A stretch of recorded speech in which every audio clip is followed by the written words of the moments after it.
Ассалаумағалейкум, мен есім Дәулет, қымыз дайындайтын ағаш көбі жасаймын. Отбасымызға ауыр сынақ түсіп, өздеріңіз жақсы білесіздер. Анам жылдың басынан өте қатты ауырып, жаман ауру өзінікін жібермейді деп, 5 қазан күні дүниеден өтті. Сіздерге көптен көп рахмет, жан-жақтан қолдап, көңіл айтып, көмектесіп жатсыздар. Ең бастысы әрине мықты болып, сондай жағдайда, сондай ауыр сынақтардан өте білудің өзі бір үлкен күш керек. Әрине жүректе иман мықты болу керек деген сияқты Алланың қалауымен жұмысымды ақырындап бастап қолға алып жатырмын.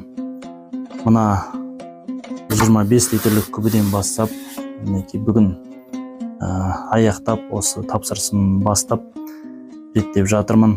Енді біраз кісілердің заказын жібере алмай қалдым, уақытысымен ол жағын кешірім сұраймын. Дегенмен оңай емес, әрине анамның өмір үшін жан таласып қатты үміт күттік, күрестік. Соның өзінде болмады, ауру өзінікін жеңіп кетті. Сондықтан өзіміз енді қолға алып, кісілердің біразына рахмет айтқым келеді, жағдайды түсініп, біраз күтіп жатыр.